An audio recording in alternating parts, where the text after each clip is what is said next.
একটা কোম্পানিতে 15,000 এমপ্লয়ের মতো কাজ করে। কোম্পানির মালিকের মেয়ের বিয়ে।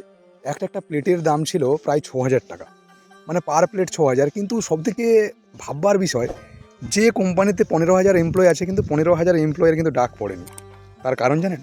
তার কারণ হচ্ছে, সেখানে যারা অ্যারোস্টিকেটেড এমপ্লয় তাদেরকে একমাত্র ডাকা হয়েছে, যারা ড্রাইভার, যারা গার্ড, তাদের কিন্তু কোনো রকম ডাকা হয়নি। কারণ তাদেরকে সেই কোম্পানির মালিক কিন্তু মূল্য দেননি। এই ভিডিওটা এই কারণে বানাচ্ছি, যারা হয়তো কোনো কোম্পানিতে কাজ করেন, ভেবে নিয়েছেন যে আমি একটা কোনো কাজ পেয়ে গেছি মানে আমার লাইফ সেটেল। সে জায়গাতে আপনাকে ভ্যালুয়েশনও দিচ্ছে না কোম্পানির মালিক। হ্যাঁ, অবশ্যই আপনার সংসার চালানোর জন্য আপনাকে ইনকাম করতে হবে, অবশ্যই, না নয়। তার জন্য বলবো, নিজেরা কিছু ক্রিয়েটিভ করুন, নিজেরা কম রোজগার করুন। একটা কোম্পানিতে কাজ করলে 15-20 হাজার টাকা রোজগারের জন্য লোকের কাছে কাজ করার থেকে নিজে যদি 5-10 হাজারও ইনকাম করেন, তাতে অনেকটা হ্যাপিলি আপনি নিজের লাইফ লিড করতে পারবেন।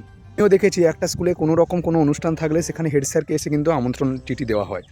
দেখবেন স্কুলের স্টাফকে ওনাদেরকে ডাকা হয়, কিন্তু স্কুলে যারা সাইড যারা রোল, যেমন হোস্টেলে যিনারা থাকেন, হোস্টেল সুপার বা যারা রাঁধুনি, যারা রান্না করেন, তারাও তো একটা স্কুলের মধ্যে অবশ্যই ওয়ার্ক করছেন। তাদেরকে কিন্তু ডাকা হয় না, কারণ তাদেরকে মূল্যই দেওয়া হয় না। তারা যে স্কুলের মধ্যে কোনো রকম একটা অ্যাডেড রয়েছে, তারাও যে একটা স্কুলের মধ্যেই যে তারা কাজ করছে, তাদেরকে ভাবাই হয় না। তাই বলবো যে একটু ভাবুন, মানে ছোটোখাটো একটা কাজ পেয়ে গেলে আপনারা ভাবেন যে অনেক হ্যাপিলি আছি। 10-15 হাজার, 20,000, 30,000 রোজগার করছেন, ভাবছেন আমি বিশাল কিছু করে নিচ্ছি। কিন্তু দেখুন, আপনাকে মূল্যই দেওয়া হচ্ছে না। একজন মানে দাদার কাছ থেকে এই বক্তব্যটা শুনেছিলাম যে 6,000 টাকার প্লেট করেছেন, সেই রকম 15,000 এমপ্লয়িকে, কোটি টাকার ইন্ডাস্ট্রি, কিন্তু যারা গাড়ির ড্রাইভার, যারা গার্ড, তাদেরকে কিন্তু ডাকা হয়নি। তাই আপনাদের সঙ্গে শেয়ার করলাম, কারণ ভাবনা চিন্তা করে যে কোনো জায়গাতে কাজ করা দরকার। কারণ যেখানে আপনাকে ভ্যালু দেয় না যে কোম্পানি, আপনাকে যেখানে ভাবে না, খাওয়াটা বড় কথা না, সম্মানটাও সবথেকে বড় ব্যাপার। তো সেই জায়গাতে তো কাজ করছেন শুধুমাত্র ফ্যামিলিকে মেনটেন করার জন্য।